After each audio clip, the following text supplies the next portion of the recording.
के फतेहपुर से हैरान करने वाली तस्वीरें सामने आई। वहां शराब की एक दुकान के खुलने से खपा गांव की महिलाओं ने जमकर हंगामा किया। बताया गया कि उन महिलाओं ने पहले ही शराब दुकानदार से दुकान को वहां से हटाने की चेतावनी दी थी, लेकिन जब उनके मना करने के बावजूद शराब की दुकान खोली गई तो उनका पारा 7वें आसमान पर पहुंच गया। गांव की कई महिलाएं दुकान के बाहर लगे बोर्ड के पास इकट्ठा हो गई और नारेबाजी करने लगी। इसके बाद वो उस दुकान के पास जाकर खड़ी हो गई। बताया गया कि उनके तेवर को देखकर वहां पुलिस को बुलाया गया, तब जाकर हंगामा शांत हो सका। इस मुद्दे पर गांव के कुछ लोग भी उनका समर्थन करते दिखाई दिए। बिहार के भागलपुर में गंगा और कोसी नदी में आई बाढ़ ने लोगों की मुसीबतें बढ़ा दी।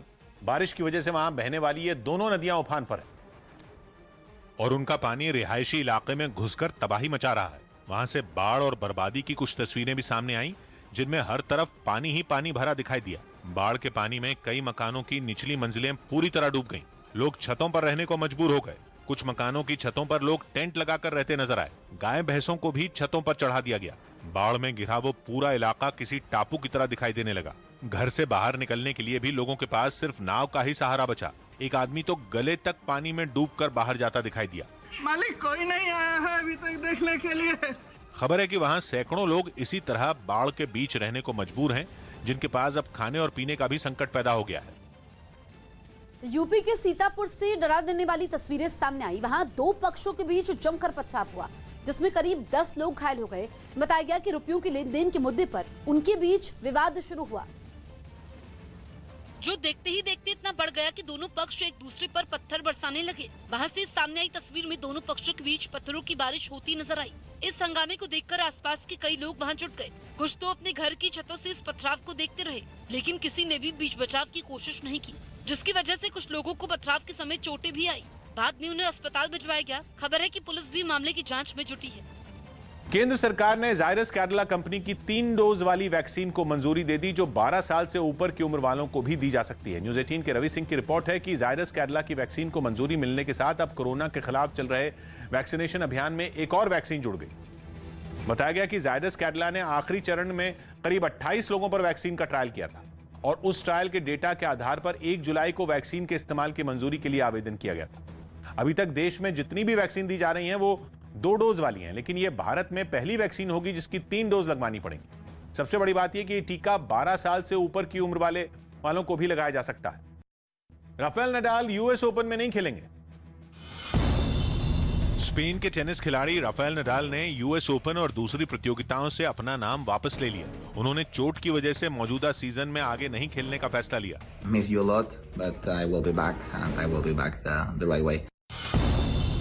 महाराष्ट्र सरकार ने नागपुर और विदर्भ के कई इलाकों के लिए 200 वैक्सीनेशन वैन की शुरुआत की।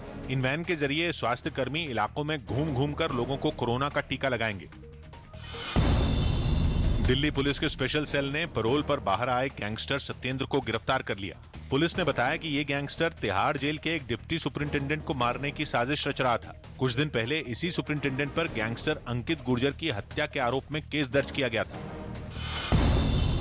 मध्य प्रदेश के उज्जैन में मोहर्रम के जुलूस के दौरान कुछ लोगों पर देश विरोधी नारे लगाने का आरोप लगा, जिसके बाद पुलिस ने 4 आरोपियों को गिरफ्तार कर लिया। सीएम शिवराज सिंह चौहान ने भी साफ किया कि ऐसे मामलों पर सख्ती से निपटा जाएगा।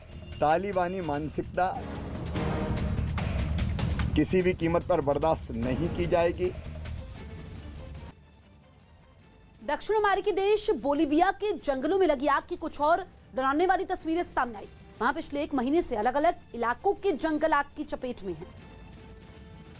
और इस आग की लपटें पड़ोसी देश ब्राजील की सीमा तक जा पहुंची। वहां से सामने आई तस्वीरों में जंगल का एक इलाका लपटों में घिरा नजर आया। इस आग से उठ रहे धुएं के गुबार ने जंगल के साथ आसपास के इलाकों के भी आसमान पर कब्जा कर लिया। इसे बुझाने के लिए प्रशासन भी मुस्तैद दिखाई दिया। 15 puntos de incendios forestales en el departamento. En San Ignacio seguimos con un... बताया गया कि आग तेजी से फैल रही है और अब तक लाखों हेक्टेयर जमीन जलकर राख हो चुकी है। मध्य प्रदेश के रीवा से एक हैरान करने वाला वीडियो सामने आया। वहां मंत्री का विरोध करने पहुंचे कांग्रेस कार्यकर्ताओं और मंत्री के सुरक्षा कर्मियों के बीच झड़प हो गई। मध्य प्रदेश के ऊर्जा मंत्री प्रद्युम्न सिंह तोमर रीवा के दौरे पर पहुंचे थे, लेकिन कांग्रेस की छात्र इकाई एनएसयूआई के कार्यकर्ताओं ने उनका विरोध शुरू कर दिया। ये कार्यकर्ता उनके काफिले के आगे इकट्ठा होकर काले झंडे दिखाने लगे। एक कार्यकर्ता तो काफिले में शामिल कार के सामने आ गया और उसे रोकने की कोशिश करने लगा। ये देख गाड़ी में सवार एक सुरक्षा कर्मी नीचे उतरा और प्रदर्शनकारियों से हाथापाई करने लगा।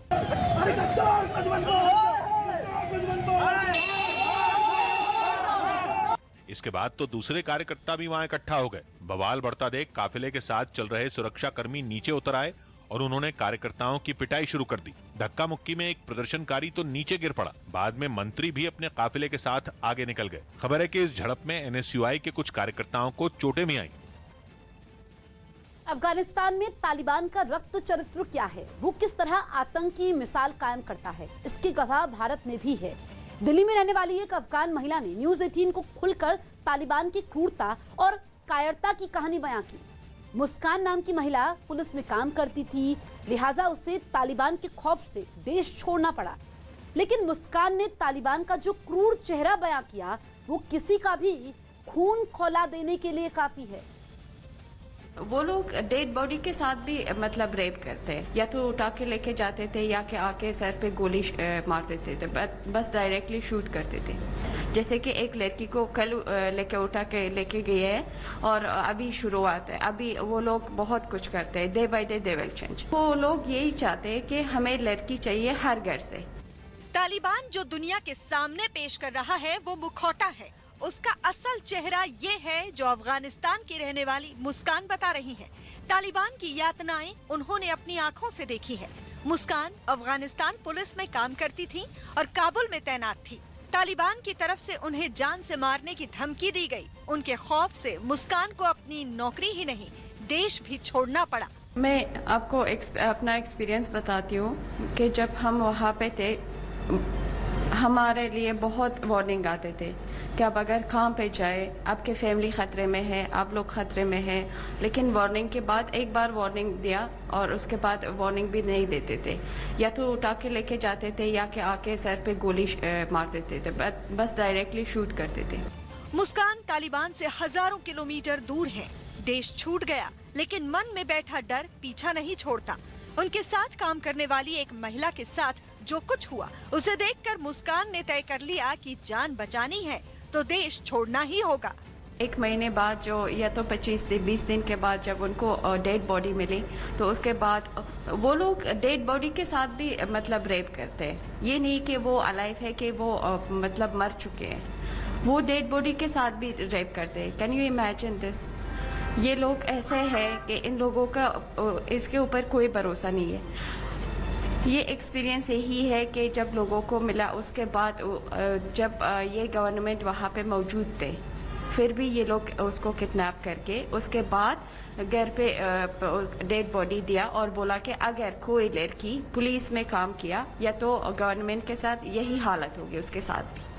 तालिबान के अफगानिस्तान पर कब्जा कर लेने से हर वो अफगानी खौफजदा है जिसके घर बेटी है, क्योंकि ये जानते हैं कि तालिबानी दरिंदों के पंजों में बेटियां अगर फंसी तो बर्बाद हो गईं। बस वो लोग यही चाहते हैं कि हमें लड़की चाहिए हर घर से, या तो हमें लड़की दे दे या तो पूरे फैमिली मर जाते हैं। अभी काबुल में कितने लोग आए हुए हैं प्रोविंस से, उनसे अगर आप लोग पूछे कि क्यों आए, ये यही बताते हैं कि एक मम्मी ने बताया कि मेरा 18 साल का लड़की उन्होंने मेरे सामने उठा के लेके गए, अभी मैं आई हूँ और मेरे लड़की को कुछ नहीं पता। 10 साल 12 साल लड़कियों के लेके उठा के लेके जाते हैं। कल एक लड़की लापता है अभी तक कि वो किधर है, कहाँ है। तालिबान ने लेके गया है। ये मीडिया के सामने बोला है कि हमने चेंज हुआ है, हम कुछ नहीं करते। ये बस एक दिखावट है, जैसे कि एक लड़की को कल लेके उठा के लेके गए हैं और अभी शुरुआत है। अभी वो लोग बहुत कुछ करते हैं, day by day they will change.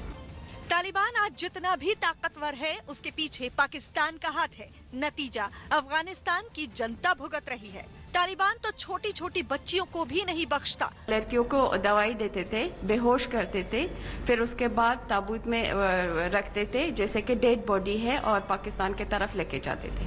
Taliban के आतंक और जुल्मों से परेशान होकर अहमद और उनकी बहन ने अपने पिता के साथ 2018 में देश छोड़ दिया और दिल्ली आ बसे।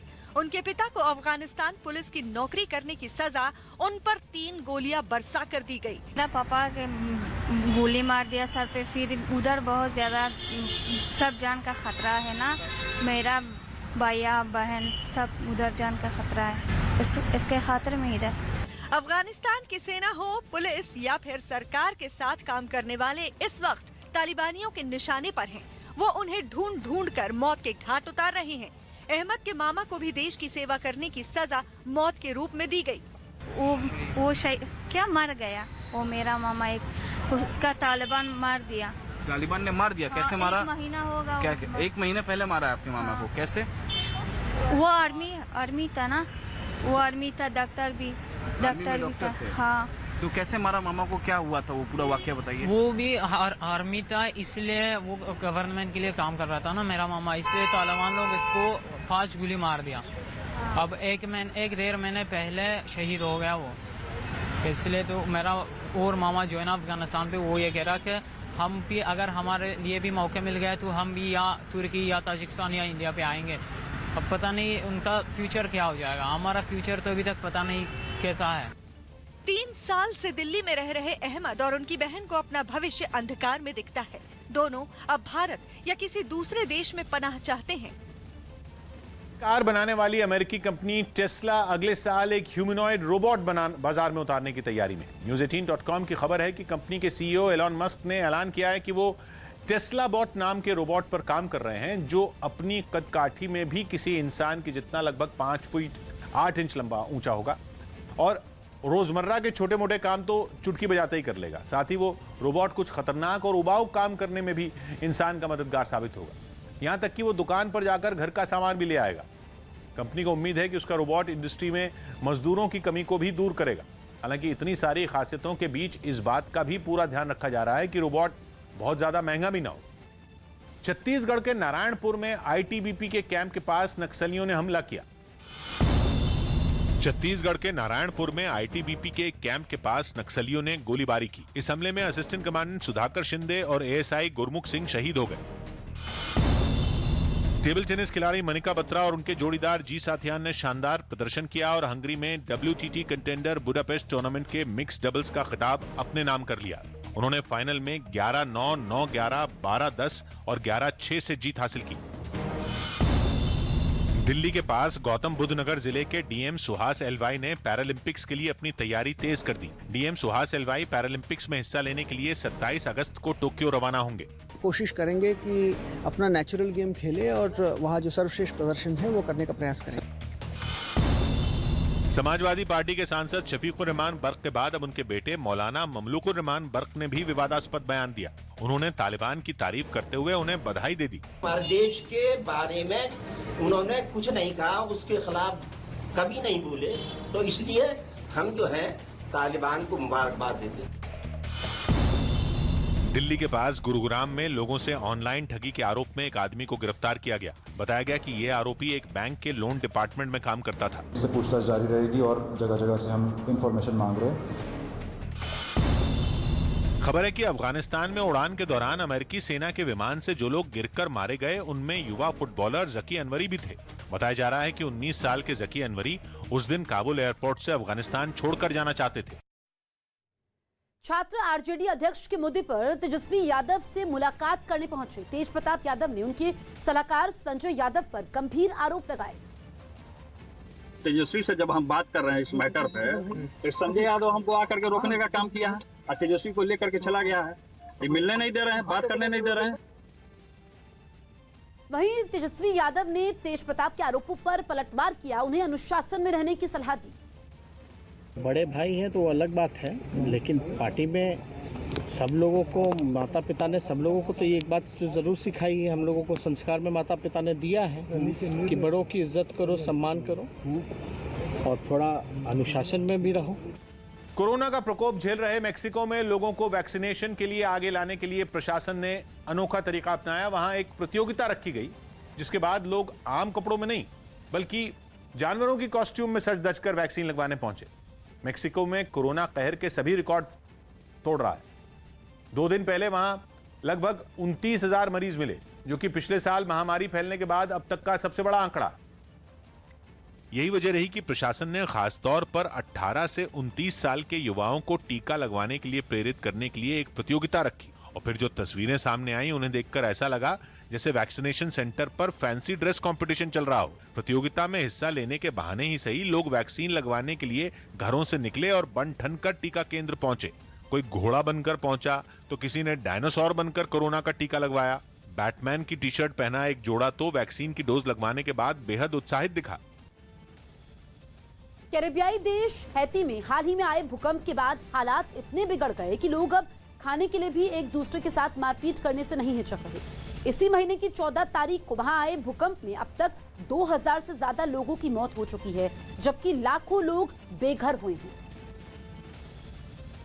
और राहत शिविरों में रहने वाले उन्हीं लोगों के पास जब खाना पहुंचाया गया तो वो इसे लेने की होड़ में मारपीट करने लगे। लेक आई इलाके से सामने आई तस्वीरों में दिखा कि जैसे ही एक ट्रक वहां खाने का सामान लेकर पहुंचा, लोगों की सब्र का बांध टूट गया। कई लोग तो उस ट्रक के ऊपर चढ़ गए और लूटपाट शुरू कर दी, जिसे जो मिला वो उठा लेकर अपने साथ ले जाने लगा। इस होड़ में लोगों ने मारपीट तक शुरू कर दी। हंगामे के बीच एक आदमी तो खाने के पैकेट लेने के लिए दूसरे लोगों को चाकू से डराने लगा। पुलिस के लिए भी हालात को संभालना मुश्किल हो गया। इस मारामारी को देखते हुए वो ट्रक वहां थोड़ी ही देर में रवाना हो गया, लेकिन कई लोग उसके पीछे दौड़ पड़े। इसी तरह कई दूसरे इलाकों में भी लोगों ने खाने के लिए हंगामा किया। हालांकि कई जगहों पर लोग इसे पाने के लिए लंबी कतारों में खड़े दिखाई दिए। मध्य प्रदेश के दमोह में चमकदार पत्थरों की खुदाई के लिए लोगों में होड़ मच गई। बताया गया कि 15 दिन पहले एक किसान को खुदाई करते वक्त एक चमकीला पत्थर मिला था, जिसे एक कारोबारी ने अच्छी कीमत देकर खरीद लिया। जिसके बाद उस जगह पर चमकीले पत्थरों की खुदाई के लिए लोगों में होड़ सी मच गई। सामने आई एक तस्वीर में कई लोग खेत में मिट्टी की खुदाई करते दिखे। कोई फावड़े से तो कोई अपने हाथों से उन चमकदार पत्थरों की तलाश में जी जान से जुटा दिखा। इस दौरान 2 से 3 फीट गहरी खुदाई के बाद एक आदमी को एक चमकीला पत्थर मिला, जिसे वो हाथ पर रखकर साफ करता नजर आया। दावा किया गया कि इसी तरह के पत्थर वहां लोगों को मिल रहे हैं और उनके अच्छे दाम भी दिए जा रहे हैं। 5,000 10,000 तक कीमत लगाई जाती है और यहाँ खरीदने के लिए लोग बाहर से गाड़ियों से आते हैं। बताया गया कि सिर्फ दमोह ही नहीं बल्कि आसपास के जिलों से भी लोग महंगे पत्थरों की तलाश में वहां पहुंच रहे हैं। गुजरात के बनासकांठा से हैरान करने वाली कुछ तस्वीरें सामने आई। वहां पहाड़ों को हरियाली से भरने के लिए कई लोग घर से निकल पड़े। 4 साल पहले इन लोगों ने पहाड़ों पर 4 करोड़ पेड़ लगाने के इस अभियान की शुरुआत की थी, जिसे आगे बढ़ाते हुए उन्होंने इस बार एक पहाड़ को चुना, उसकी तरफ चल पड़े। इसके लिए 100 लोगों की 16 टीमें बनाई गई, जो पूरी तैयारी के साथ उस पहाड़ पर पहुंची। उन लोगों ने पहाड़ के अलग अलग हिस्सों में पेड़ उगाने के लिए जगह जगह बीज डाले। जो तस्वीरें सामने आई उनमें वहां बच्चे भी इस लक्ष्य को पूरा करने में उन लोगों का साथ देते दिखे। इससे पहले इन लोगों ने पूजा की और फिर अपने लक्ष्य की तरफ बढ़ते चले गए।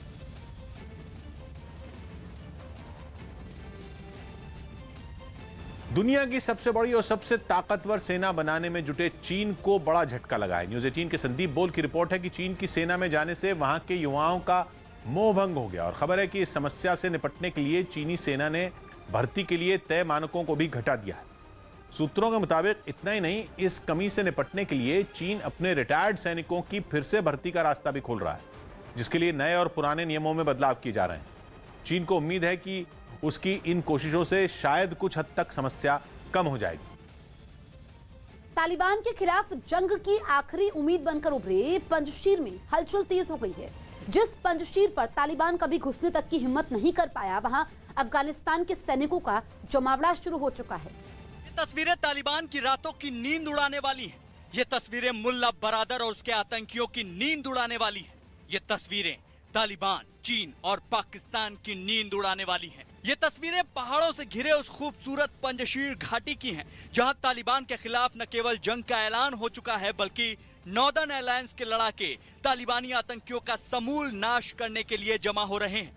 एक लाइन में अनुशासित तरीके से चल रही इन गाड़ियों पर नॉर्दर्न अलायंस के झंडे हैं और लबों पर तालिबान से मुक्ति के तराने। जिस पंजशीर में तालिबान कभी कदम रखने की हिम्मत नहीं कर पाया, जिस पंजशीर पर राज करने का सपना तालिबानी आतंकियों का कभी साकार नहीं हो पाया, उसी पंजशीर में अफगानिस्तान पर कब्जा कर चुके आतंकियों को उखाड़ फेंकने का जब संकल्प लिया गया, तो नॉर्दर्न अलायंस के झंडे तले जमा हुए लड़ाकों को अफगानिस्तान की देशभक्त सेना की बड़ी जमात का साथ मिल गया।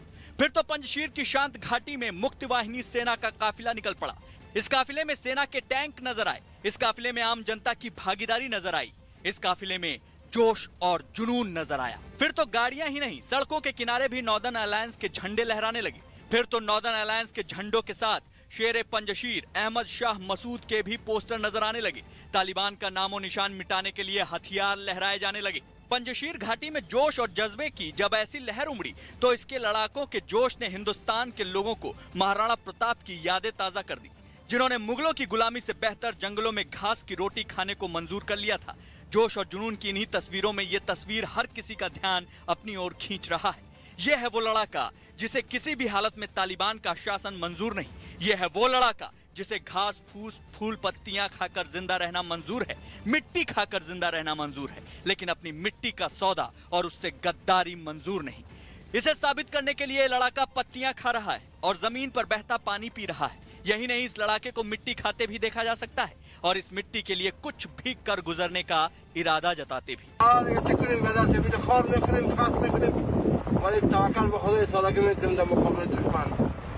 इस बुलंद हौसले के सामने तालिबान की अत्याचारी आतंकी सेना कितने वक्त तक टिक पाएगी ये तो वक्त ही बताएगा, लेकिन पंजशीर के इस फौलादी इरादे को बेवजह नहीं कहा जा सकता, क्योंकि इस जमीन और नेताओं में इतनी कुवत है कि वो तालिबान के दांत फिर से खट्टे कर सके। अहमद शाह मसूद का इतिहास और पंजशीर की जमीन इसके गवाह हैं। अमरुल्लाह सालेह में भी इसी की झलक मिलती है। फिलहाल सालेह पंजशीर में मौजूद हैं और तालिबान विरोधी नेताओं के साथ ही नई फौज तैयार करने में जुटे हुए हैं। खबर यह भी है कि अहमद मसूद और अफगानिस्तान के पूर्व उपराष्ट्रपति अब्दुल रशीद दोस्तम भी सालेह की मदद के लिए पंजशीर में ही मौजूद हैं। एक तरफ पंजशीर में नॉर्दर्न अलायंस के झंडे तले लड़ाके जमा हो रहे हैं तो दूसरी तरफ तालिबान के लिए काल बनकर चार चेहरे उभर रहे हैं। अफगानिस्तान को तालिबान के कब्जे से छुड़ाने की कसम खाने वाले इन चार काल का नाम है अफगानिस्तान के पूर्व उपराष्ट्रपति अमरुल्लाह सालेह, नॉर्दर्न अलायंस के नेता और पूर्व कमांडर अहमद शाह मसूद के बेटे अहमद मसूद, मज़ार शरीफ का बूढ़ा शेर और अफगानिस्तान के पूर्व राष्ट्रपति मार्शल अब्दुल रशीद दोस्तम और जमीयत इस्लामी की नींव रखने वाले अता मोहम्मद नूर। बताया जा रहा है कि ये चारों पंजशीर में मौजूद हैं और अनुभवी अब्दुल रशीद दोस्तम के नेतृत्व में तालिबान के खिलाफ विद्रोह का बिगुल फूंक दिया गया है। तालिबानी आतंकी दोस्तम के नाम से कांपते हैं, क्योंकि 1990 और 2001 के दौरान जब अफगानिस्तान में तालिबानी आतंक था तब अब्दुल रशीद दोस्तम ने बल्ख प्रांत से तालिबान का सफाया कर दिया था। राष्ट्रपति अशरफ गनी के अफगानिस्तान छोड़कर भागने के बाद खुद को केयर टेकर राष्ट्रपति घोषित कर अमरुल्लाह सालेह जंग का ऐलान कर चुके हैं। उन्होंने एक के बाद एक कई ट्वीट के जरिए अफगानिस्तान के लोगों का हौसला भी बढ़ाया है। अब सालेह अपने गुरु अहमद शाह मसूद के बेटे अहमद मसूद के साथ मिलकर जंग की तैयारी में जुटे हुए हैं। They're going to fight for democracy as we speak today.